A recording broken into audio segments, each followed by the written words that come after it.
Hi guys, it's your girl Ren, and today I am in office. I'm at work. I'm at the health center, but I wanted to take a few minutes to just talk to you on the topic home birth, as the title suggests. Right? So I'm just going to give you a quick rundown of basically all you need to know about home births, and I really don't want to forget anything, so I have my little checklist. So I'll be glancing at my little list from time to time, but we just get right into it.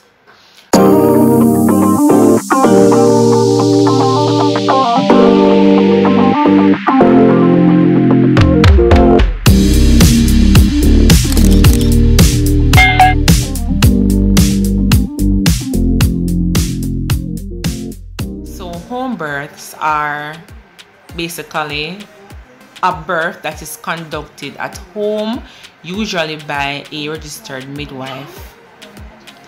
So let's say you ending up delivering at home, but your midwife wasn't in attendance.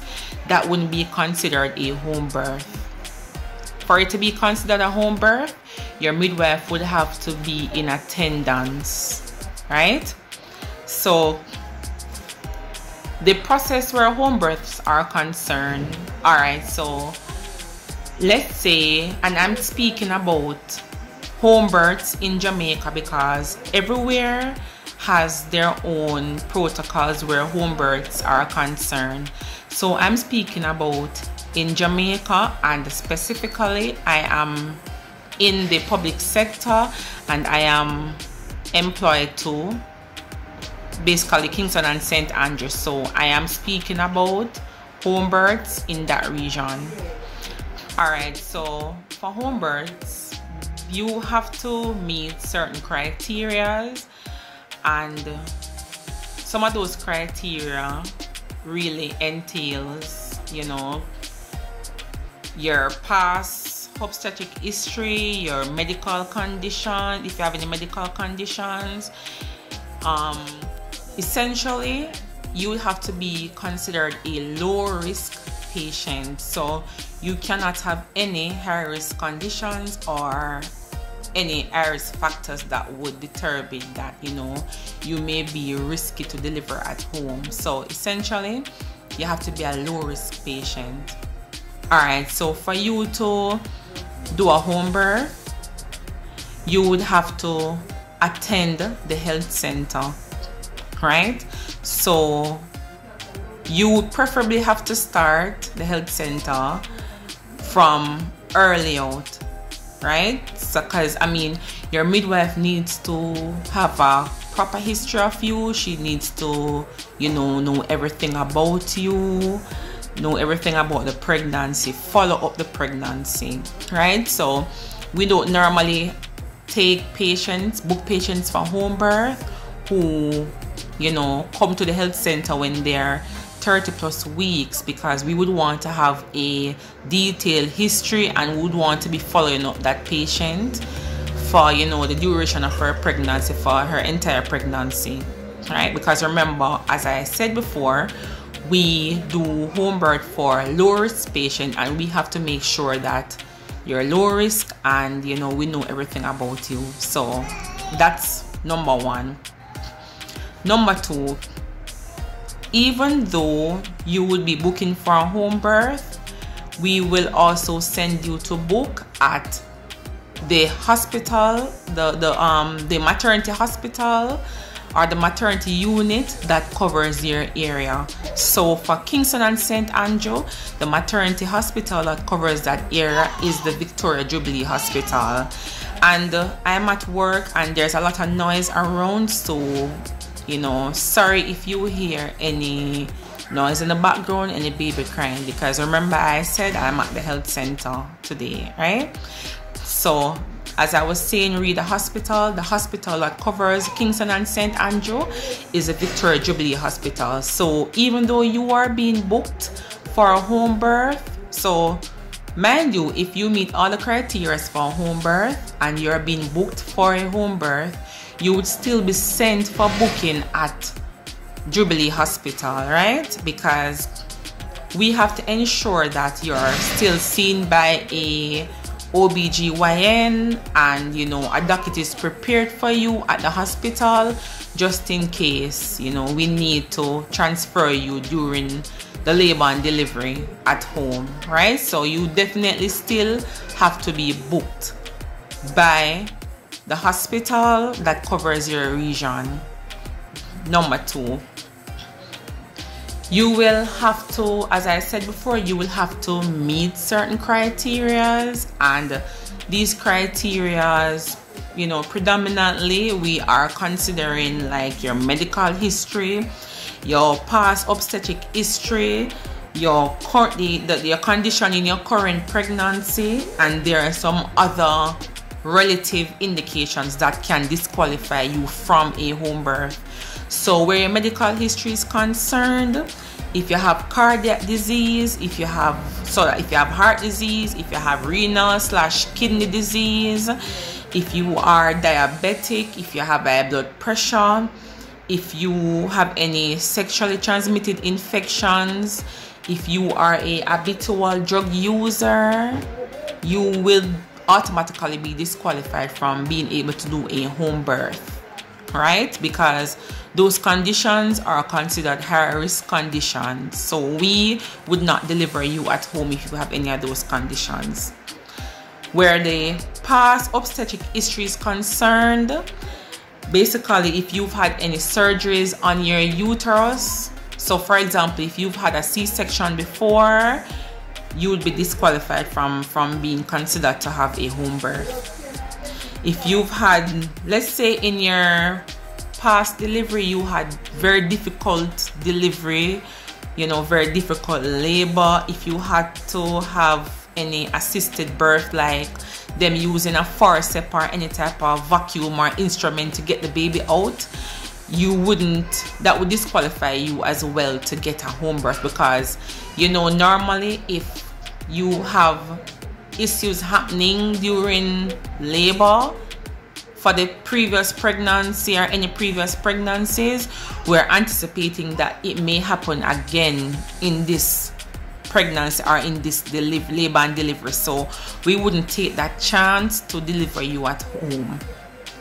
If you've had postpartum hemorrhage, so it means if you've had excessive bleeding after you delivered a previous baby to the point where you maybe even had to get blood transfusion, that's a no-no. If you've ever had to have any manual removal of the afterbirth, so if your afterbirth gave problems to be removed after you delivered, that's also a no-no as well, right? If you've had like multiple miscarriages or you had multiple abortions, that's a no-no as well. So that's some factors that would disqualify you from being able to plan a home birth. Other factors now, so in your current pregnancy, if you have diabetes, because you know some pregnant women, they develop diabetes during pregnancy. So they previously maybe never had diabetes, but during the pregnancy they develop diabetes, so that would disqualify you.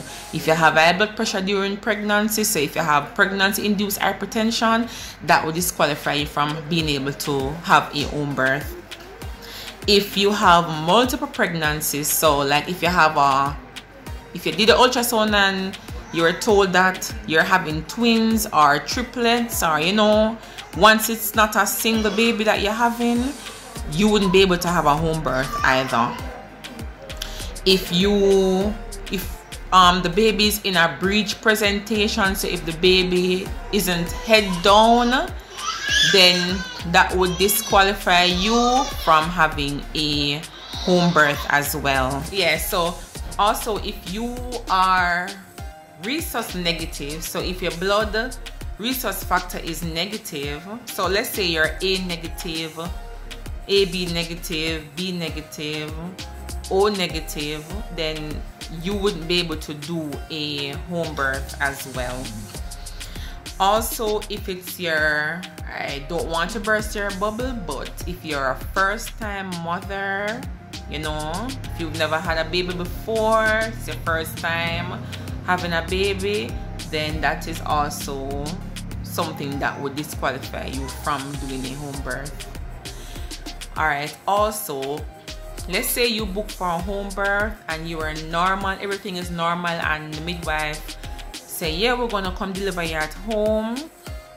But let's say you go into preterm labor, so you know you're going to labor before it's your due date, right?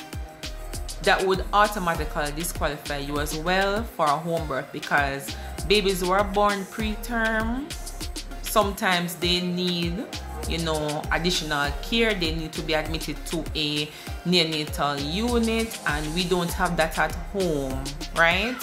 So you wouldn't be able to do a home birth if you go into preterm labor. You pass your due date, right? So let's say your post dates, that as well could disqualify you from having a home birth. This would have been like your 5th pregnancy, your 5th baby, right? That would disqualify you from having a home birth as well. Say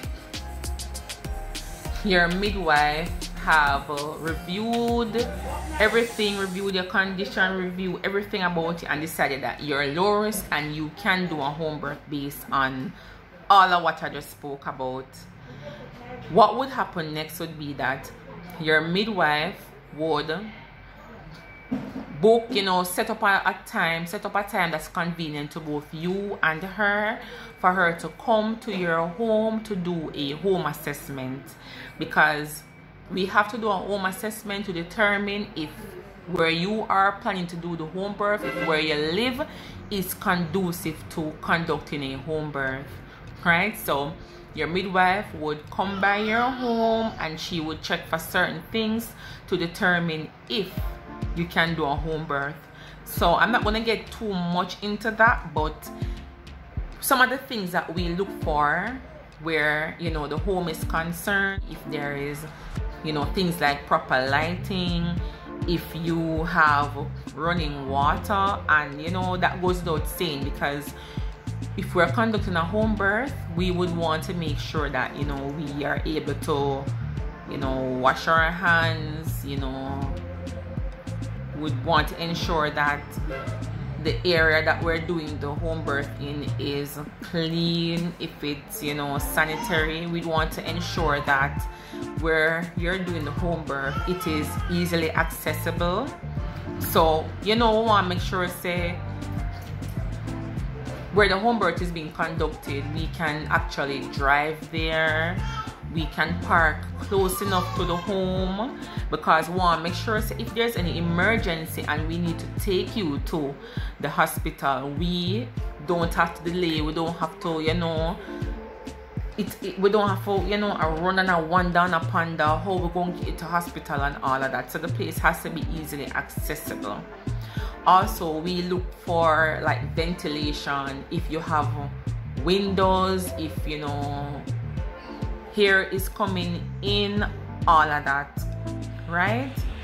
We would definitely have to make sure that where we're doing the home birth, we definitely check the place out before we come to do the actual home birth.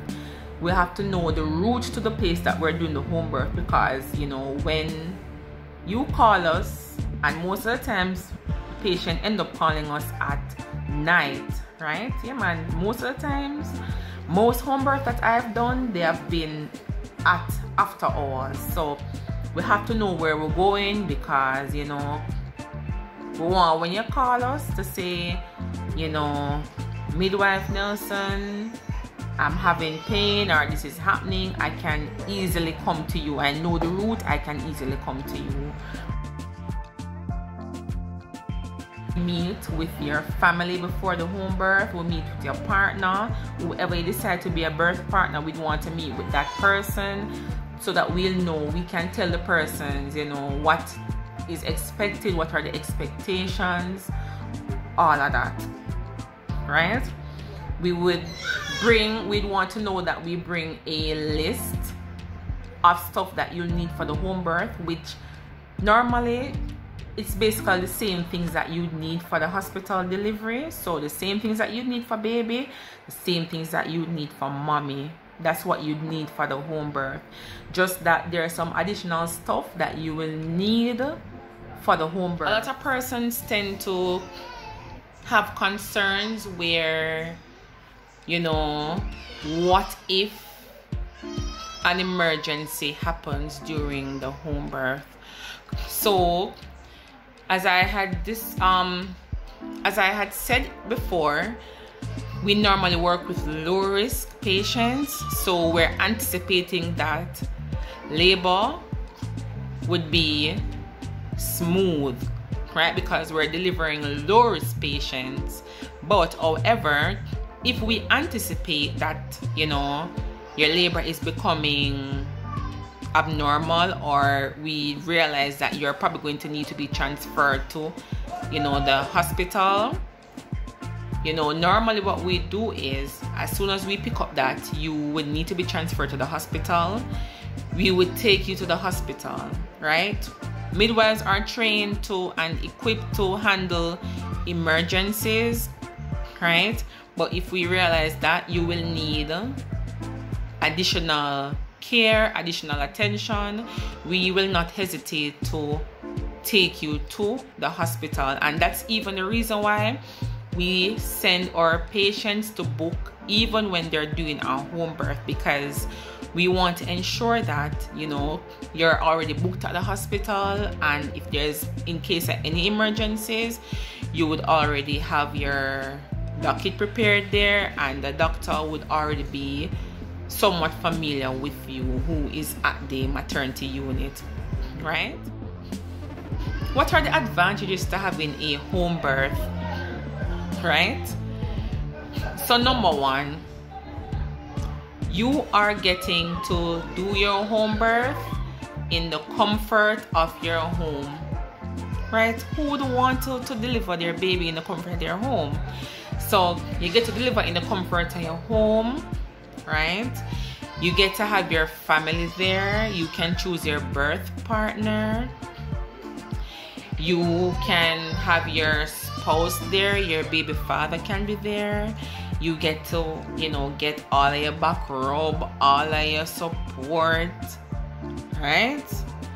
So apart from you having a family there, normally for home births, because it's, you know, in the comfort of your home, it's more controlled. So, you know, sometimes when you're in the hospital, you're just confined to staying in your bed and laboring in your bed. But when you're at home, you can move around, you can walk around, you know, you get to be chilling with your family. You get all of the perks of just being pampered, being in comfort, right? Another advantage of having your home birth is you get attended to by at least 2 registered midwives. So sometimes when you're in the hospital, because sometimes, you know, there is short staff or there's a lot of different patients, you know, in labor at the same time, sometimes you do not get that much attention as you would want, right? But for the home birth, you normally have at least 2 registered midwife, and sometimes, most times, as student midwife comes along who is in training, you know, so you definitely have at least 3 midwives with you to attend to your labor and your delivery, right? So that's definitely a plus. Also, after you deliver, because you did a home birth, you will get all your visits at home. So you'll get a day 1 visit. So 24 hours after you deliver, your midwife will come back to your home to check on you and your baby, right? By day 3 again, your midwife will come back to check on you and your baby again. By day 6, you wouldn't have to come to the health center, you wouldn't have to come to clinic to do your 6-day visit, because your midwife comes to do your checks at home for both you and your baby. And by day 9 or day 10, you will get another visit from your midwife where same thing again, midwife would check on you and your baby again. Alright, persons may be wondering, so if everything is done at home, my baby I go home, my baby I go register, my baby I will get the blue passport to the babies get when them normally born in a hospital. Yes, normally when you do a home birth, you still get that little blue book. So the baby's passport, you still get the baby's passport with the details of the delivery and the labor recorded in the book, right? You will also get a birth notification from your midwife stating that the baby is born, the date of birth for the baby, the time of birth, and which midwife the birth was conducted by. That birth notification will be taken. You'll take that birth notification to RGD for them to register the birth. Also, the baby will need to get BCG, and that is not given at home. So we normally send you to the hospital that covers your region to get the BCG.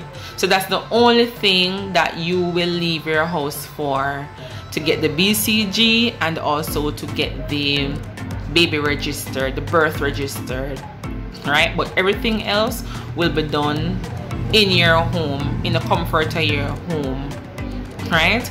Also, another advantage of home birth is that it saves you money. You know why it saves you money?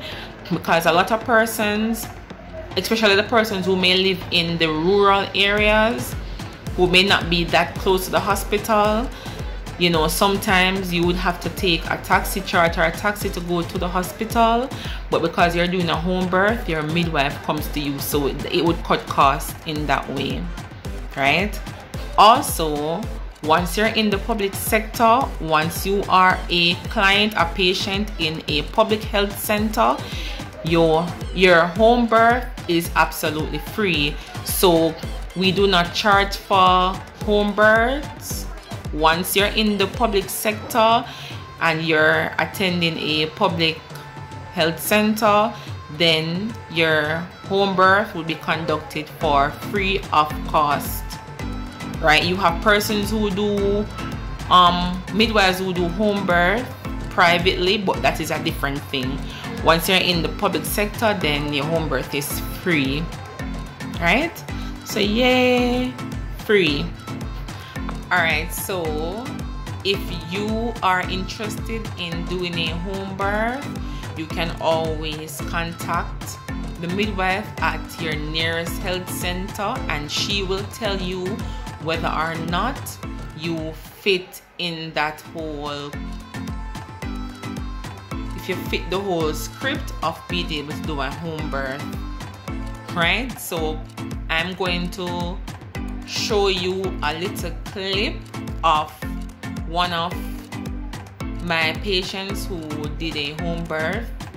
She did a home birth in last year, in 2020, and she sent me a little video message just giving a short little review of her take on home birth, right? So thank you for watching. Remember to like this video, share the video. You don't know who may, you know, be able to benefit from the information in this video, but don't forget to like, share and subscribe to my channel.